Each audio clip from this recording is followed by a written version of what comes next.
All right, let's start.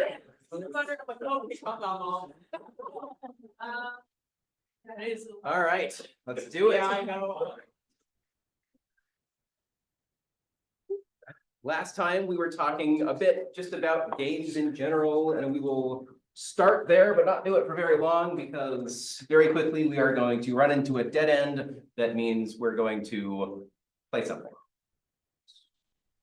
So we talked about how games meant some different things to different people, and from that point, we're gonna dive into this in a lot more detail throughout the quarter to try to understand what kinds of games people like to play, why they like to play those kinds of games. If you're trying to design a game for a particular demographic, it's useful to know what that demographic is. What are the psychological characteristics of that demographic so that you can actually create an outcome that they are going to enjoy. Because people are so different, because their game preferences are so different.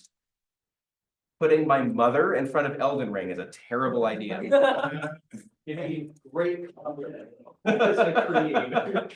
Yeah, phenomenal game, wrong audience.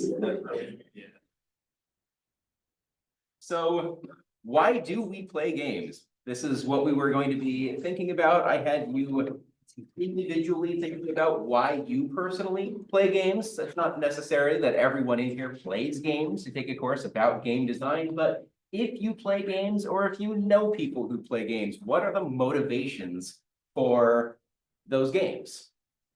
Matt. I play to have fun with my friends. Yes, it can be social. One then two. I mean, to build on that social aspect, like I know some of my friends got into trading card games just to get out of the house and meet people. Yeah, absolutely. It's a very social exercise, especially to all of us introverts. We need some structure. We can't just sit in front of someone and talk about their family. That's stressful. I don't know if that's true for me. I don't know if that's true for you, but if there's something that you're doing together, a game that you're playing together, it becomes social in a different way than maybe a business setting. I also hate business settings. Yeah. For someone who, the default costume, on the inverse of the social aspect, or someone who didn't have a bunch of friends growing up. Well, it was more of the personal challenge and achievement of that, like especially they going through or intentionally playing a harder difficulty or handicapping yourself in a specific way. Or just playing any FromSoft game. Absolutely. Yeah. Personally, as someone who is not necessarily good at the skill aspect of games, especially like first-person shooters and such, I prefer story-based games. Okay, yeah, it's a great medium for experiencing a story. In a movie, you don't really have creative control. You don't get to take the position of the character and make decisions for them. You're at the whim of whatever the writers of that movie decided the character was, and you may or may not identify with that. When you have more creative control over that character, you start to be able to put yourselves in their shoes, feel like you are that character because you're making decisions for them that might reflect what you would make as a person. So putting in those kinds of options allow you to do that. Yeah. And like to build on that as well, it's like me after like a long day, like I just got done with 17 homework assignments, and then I just kind of zone out and I get to be like a different person in the video game. Yeah, you get to relax a bit. It's a nice counterbalance to, school. In that regard, it's kind of like for me a form of escape. Yeah, a form of distancing yourself a little bit from the stressors of reality. Yeah, all valid. Some additional ones. In general, humans desire structured conflict. And a lot of us don't like to take out that structured conflict, how historically humans have done that structured conflict. We don't want to inflict actual violence. We want structured conflict that stimulates violence. We've talked about this, the experience of being someone else, or the experience of having someone in different shoes represent themselves. What happened if I were a hero rather than sitting in a game design class taking notes? We desire excitement. Just thinking about how these interrelate, it's part of the human experience. It's part of who we are and what we desire to be able to play games. So there is a significant psychological factor to the more you understand the people around you, the more you can make games that they will appreciate, they will enjoy, and most importantly, that they will pay money for. So for games, we like exploring. Some people like exploring, and they will play a game solely to explore. We talked about narrative in terms of experiencing a story in a more visual or controlled way. Challenge. We play games to challenge ourselves and to overcome those challenges. To compete with each other. Some people desire to engage in conflict with one another and emerge victorious. Art. Games have an amazing ability to produce a kind of art that is very difficult to get in some other form. And the fact that it's tied to gameplay makes that art have a dimension that is beyond that of staring at a painting, for instance. Excitement, social interaction, so lots of different ways. You can imagine there are lots of different game mechanics that target each one of these motivations or reasons that you would want to play a game. And lots of games are better at or worse at some of these different aspects. So there's none that are more important than others necessarily, but maybe there are some that are more popular than others amongst certain demographics or who also like certain kinds of game mechanics. So the last thing we're going to do before we switch focus, something a little bit more technical. Make a quick list. This can be in your head, on paper, on a note-taking app, doesn't matter. Just a quick list of games you enjoy. Don't spend too much time with this. Whatever games come to mind in the first about 20 seconds, make that list.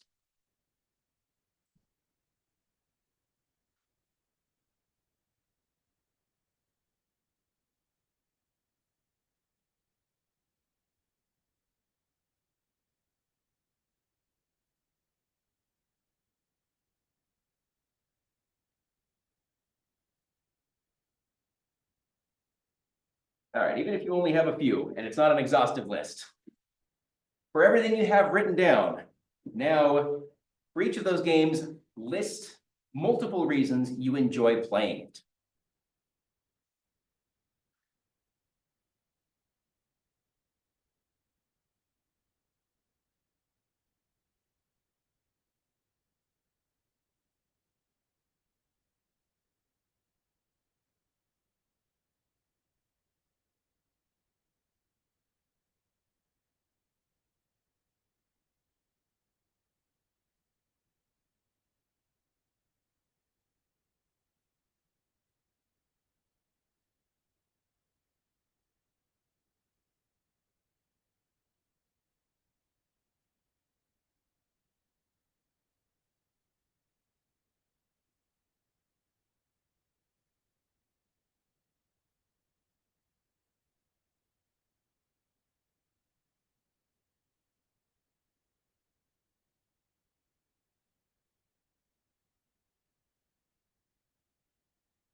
As you think of this and are continuing to write this, think about what do these lists have in common?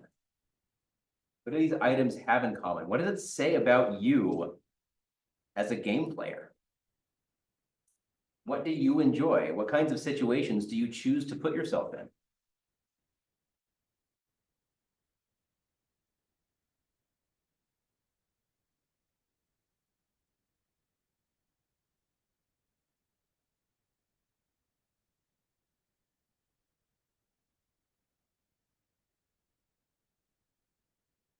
Is anyone finding anything surprising or interesting, or does this reinforce what you already think you know about yourself?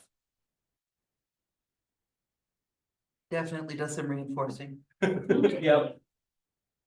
So now the really interesting question, once we've done all of this and it's kind of reinforcing that, yes, these are the games that I play, the most interesting question to me is, how does this relate to how you view yourself outside of your game preferences?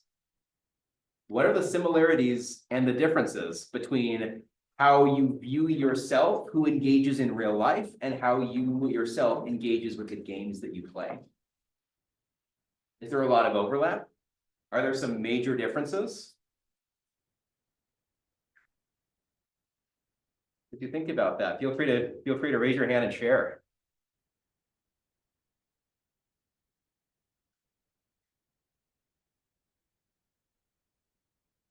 Yeah, Competition. I think I like a lot of competition in video games like FPSs, and then in school, I like to be competitive with like my classmates and stuff. Okay. And, competition in both regions. yeah, like looking at each other's grades and stuff, and we're like Yeah, making fun of each other. So, and then art and games I enjoy, but like outside of video games, I don't really pay attention to art as much. that's interesting. That's very interesting.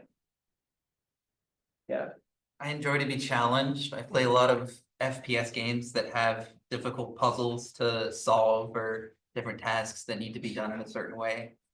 And I kind of enjoy having something difficult to tackle. yeah, Same line of like the competition and that jazz, but like also like having like the freedom of creativity and like mhm, just kind of doing what I want at like my own pace. Even like both online and in person, collecting things like trading card games for Yeah. in person and on games. Does anyone ever play a gotcha game? I think that brings up a really interesting point in that games can create a sandbox that is not necessarily possible in real life. That could be something like a digital trading card game is a lot cheaper than an in-person trading card game. And this allows you to engage with something that maybe you couldn't before. If you like thinking and solving puzzles and optimizing, you have to create the structure of that in real life. If you're playing a game that is structured for you, the puzzles are right there. All you have to do is want to engage your brain, not to create the situation where you're engaging your brain. So that's one of the many roles of a game designer, is to create that sandbox that's going to speak to someone where they don't have to create that sandbox for themselves, but they can just dive into the sandbox and the way that they want to engage with the game and solve a puzzle or be competitive. Or you don't have to come up with the rules. You don't have to say whoever gets the best grade on the next exam buys everyone a coffee or something of this. So you don't come up with it. That's all, the rules are all inherent in the game itself. So if anyone wants free coffee, talk to Cole. So this first introduction was just kind of meant to get our brains thinking about games, thinking about us as people, how we engage with that. But we're going to start diving into this in a bit more technical level and try to understand how historically have we looked at analyzing video games, and how can we take some games and start to break them down into their components, structure some things around, be creative, and start to create a different setting out of something that is familiar to us. So we are going to talk about how to analyze the structure of games. To get started with this, I'm going to introduce a term that you probably have not heard before, and it has a very simple definition. Ludology is the study of games and game design. Pretty straightforward. Ludologists have for a long time tried to come up with an all-encompassing framework for how we can think about games. And some of them have gained more traction than others. We're going to talk about one of the most commonly used historical frameworks. We want to be able to discuss games, not at the playing level, not at the, I'm playing this as a game player, but at the actual structure of a game level. So that's what this series is going to be about. We are going to start with a mechanics, dynamics, and aesthetics discussion. So proposed quite some time ago, but it is still a familiar framework. If you're going to go into game design and want to talk to people about game design, you can use MDA, mechanics, dynamics, aesthetics, for this. Mechanics is really just what's going on underneath the hood. What are the associated structures? What data is being stored? What algorithms are being used to enforce the rules of the game? What is the actual code behind a video game? What are the actual rules and regulations behind the storage of what kinds of tokens are you using? What kinds of, so data and algorithms. Dynamics is the behavior when the player is playing the game. So what comes out of these rules and these structures? What is the dynamic play like? And finally, the aesthetics is how we feel about the dynamics that emerge from the mechanics. So the emotional responses that we get when we play with the rules dictated by the structures and algorithms used to define the game space. What's going to be really challenging for all of you, I assume, is that designers and players actually view MDA from opposite sides. And this becomes very confusing very quickly. I don't love this image, but the circle dictates where you start and the arrow indicates where you end. As a player, the very first thing that, let's start with designers, why not?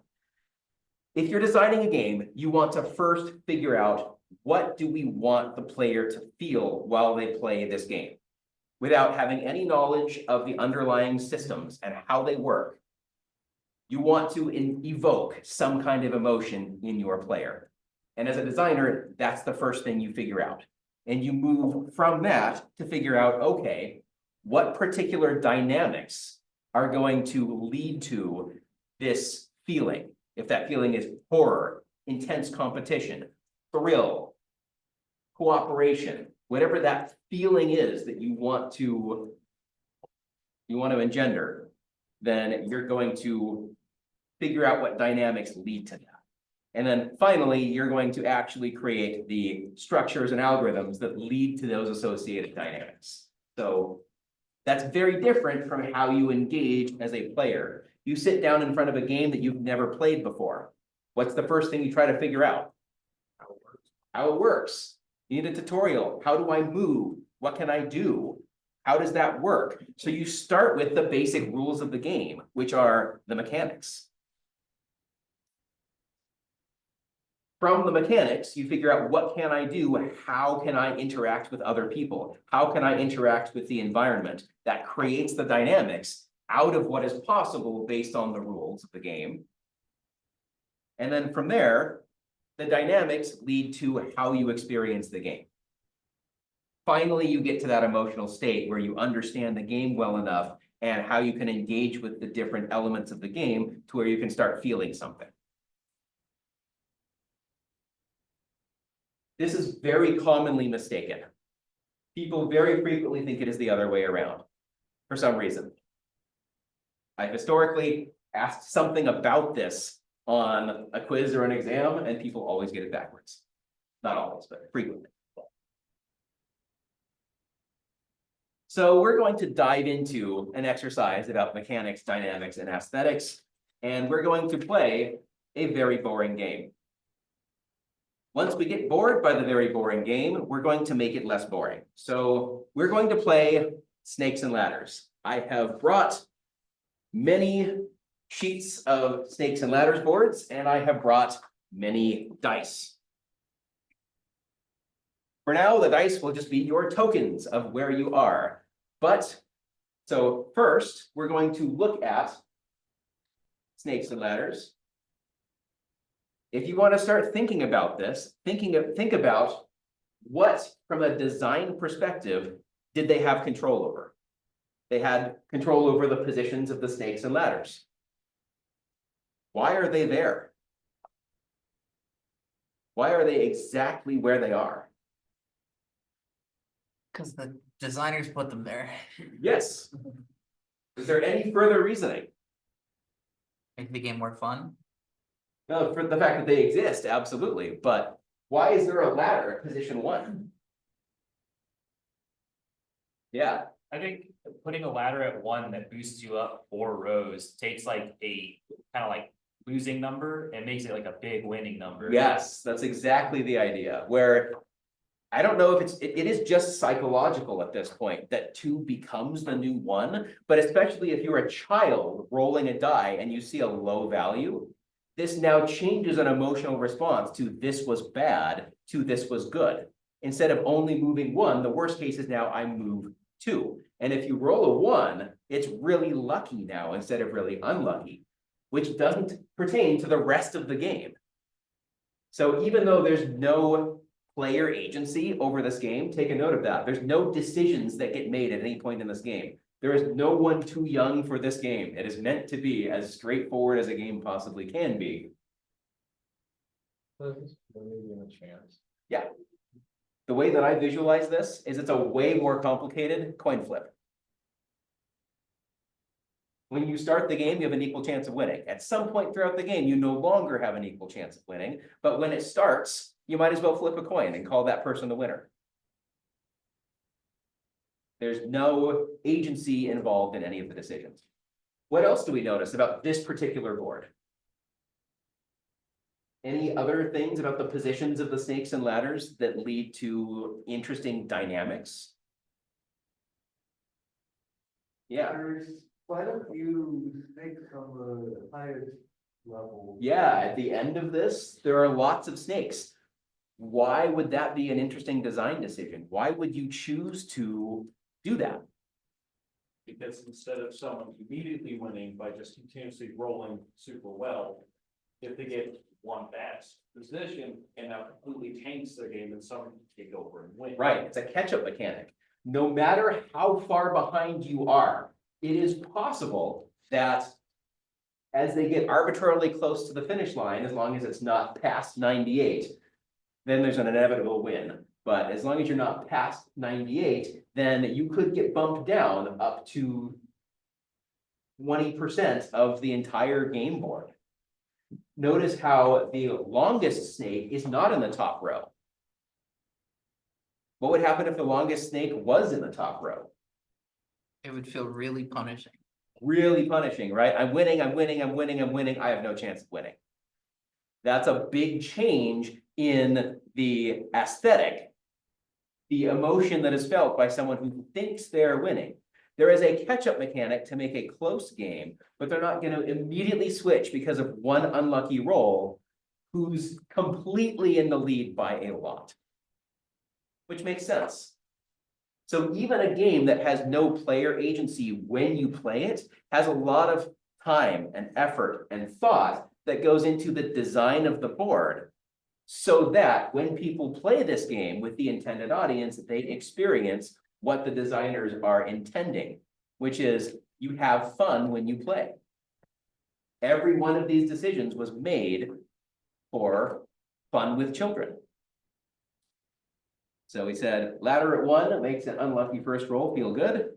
We talked about multiple snakes in the last row, allowing people to catch up, but not allowing people to completely switch where they are in the position. There is a snake here from 62, 87. Is that the one I really want? Yeah, 87 all the way to 36. And then a ladder from 28 up to 84. So you take this big ladder, it's very likely that you take this big snake and end up, yes, you're ahead of where you were when you started, but a very lucky can be followed almost immediately by a very unlucky, which is interesting. But it doesn't change the position you were a couple of turns ago. It doesn't feel like you're being overly punished. It's more taking away the benefit that you just got. And that leads to the longest ladders and the longest snakes. So that's kind of interesting that they're placed exactly like that. So we talked about it. It's a game of chance, no skill required. What I'm going to have you all do for the remainder of this class, I am done talking aside from these instructions. You're going to play a single round of snakes and ladders just to get a sense of those aesthetics with a partner. And then your job is to make this game interesting and engaging to a college student. you have complete and total freedom to manipulate the rules. I want it to still look like it came from this. You're gonna use the same board. But how could you modify the rules? How could you modify the mechanics to start to, you can start as a designer with the aesthetics. How do I want the person, the college student to feel? Maybe that there's strategy, that there's thinking involved. How could you create the dynamics? How could you create some mechanics around actually having to think to play this game? All right. That's it. So I'm gonna start handing these out. I'm gonna stop the class recording because we basically have no new content we are going to cover.